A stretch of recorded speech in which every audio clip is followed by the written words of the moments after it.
What's going on, guys? This is Kevin Muller from Cinephellas, and I'm back with my segment that I like to call Seven with Kevin. But today, you are getting two more movies for me to talk about.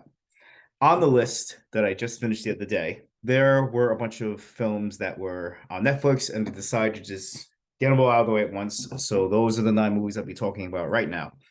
And I'm going to start with The Adam Project. This was the big science fiction movie that Netflix was putting out. Ryan Reynolds, Mark Ruffalo, Zoe Saldana. There's an emotional core to this movie, just like they're all of Ryan Reynolds stuff. And the effects are okay. It just looks really basic. And I guess, tolerance to this movie will be if you can tolerate the constant puns that Ryan Reynolds is known for. He doesn't back away with this. It's still out of control. I like Ryan Reynolds, but it gets annoying, and it's annoying here, and it kind of takes away from the story. The script and the direction kind of started strong. Sean Levy directed this, but by the end, it just got too out of control. It's too convoluted for its own good. And I'm giving this one 2.5 out of 5 Ryan Reynolds hair pieces. Now, the next one I'm going to talk about is a horror movie called Uma. It stars Sandra Oh. We all love Sandra Oh, and Feifel Stewart. Now, Feifel Stewart was on a Netflix show called Atypical. If you've not checked it out, I highly recommend it. It's a very, very good show. But anyway, this movie is just basic horror. It's simple, basic horror. In the story, Feifel Stewart is the daughter of Sandra Oh. She's been homeschooled her whole life. Now she has an opportunity to go to college. Meanwhile, the evil spirit of Sandra Oh's mother comes back and starts haunting her and haunting the daughter. Jump scares, nothing really crazy. You're here for the performances of Stewart and O, who are both very good with the material they were given, and they were not given a lot. And I'm going to give this one 2.5 out of 5 Sandra Oh hair pieces. Now, based upon the best-selling book, my next movie is called Where the Crawdads Sing. It was one of Reese Witherspoon's favorite books in her book club. And the end result is not a bad movie. It's very Hollywood.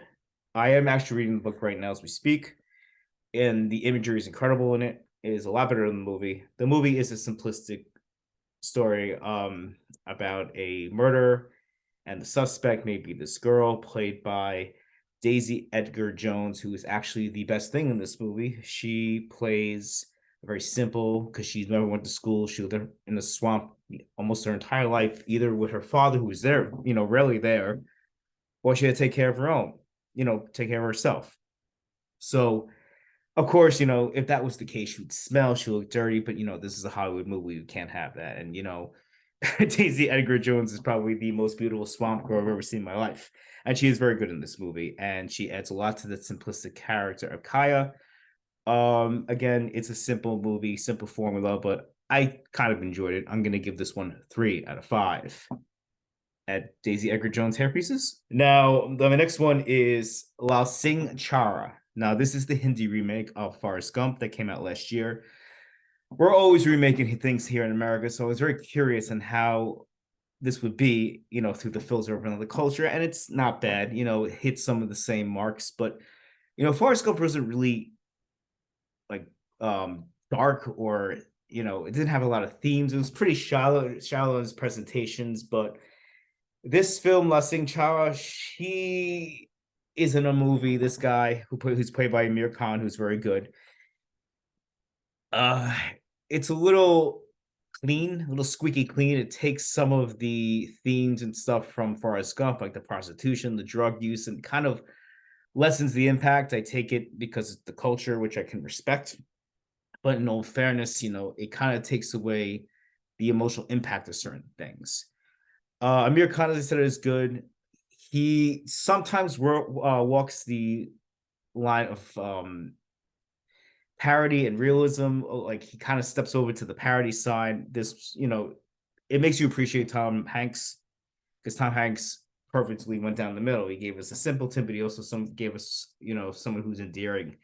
Amir Khan kind of steps on the parody a little bit, but it's still a good performance, and I give this one 3 out of 5 lasting Chara hair pieces. Now, if you were to tell me 3 months ago that one of my favorite movies I watched in these last 9 were was a movie about a singing crocodile, I'd be like, really?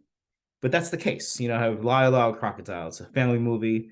Uh, Sam Mendes, no, Shawn Mendes, I believe. He's a singer. He provides the voice to Lyle.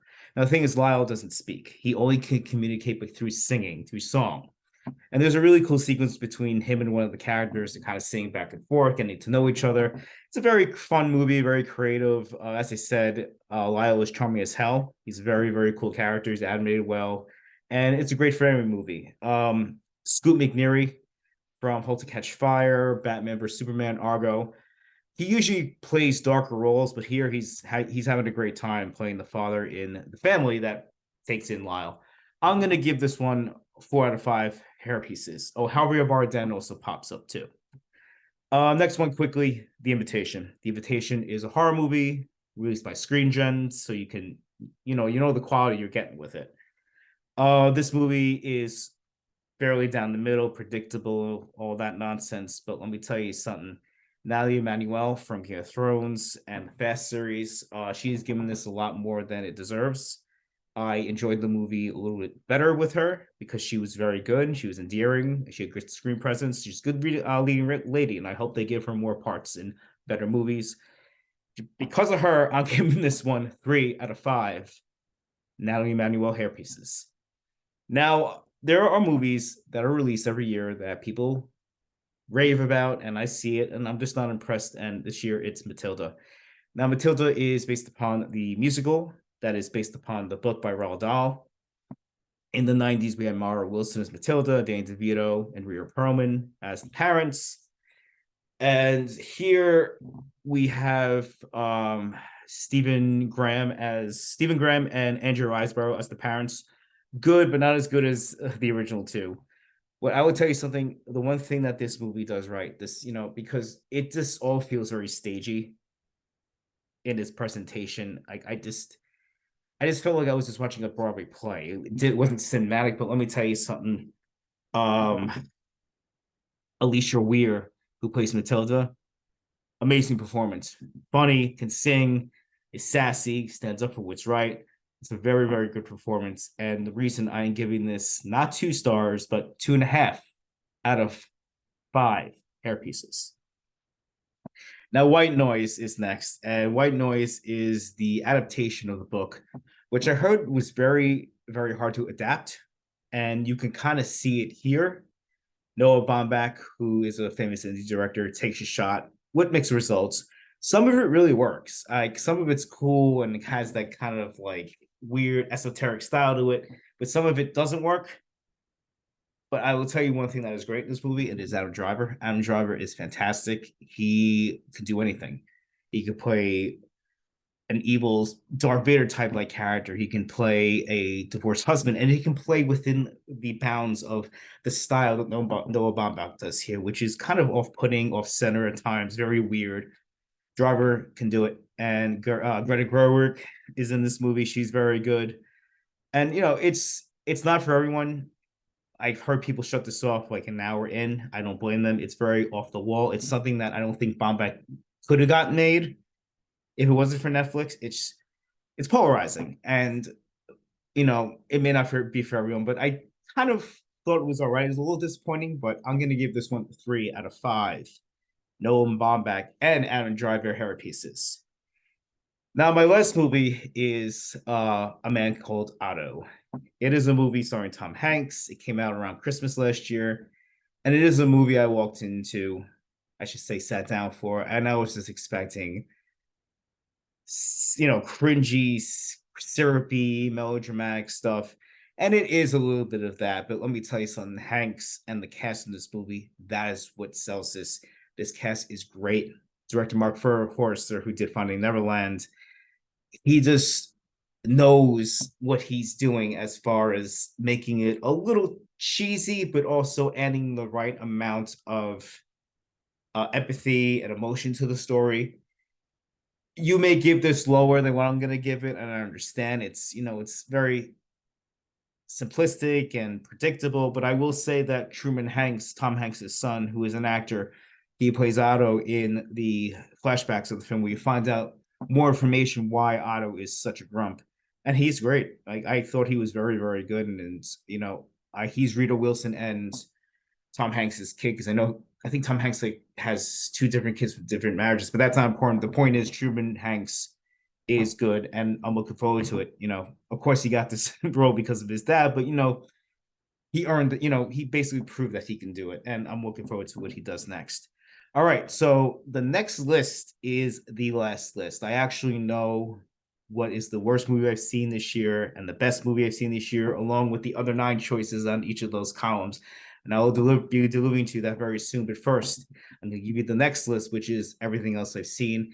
I kind of landed when, you know, doing the end of this list. The movies were kind of mediocre, wasn't really that strong, but there was one really interesting one in there. I'm not gonna say it's good, it's interesting, and I'm gonna talk about it on the podcast later, and I want to see what the other guys think. But it wasn't a perfect movie, but it's a movie that basically makes discussion happen. It's a catalyst for destruction, and I'll talk about it next time. But until then, I am Kevin Muller. Thank you so much for listening, and as we say at the site, cheers.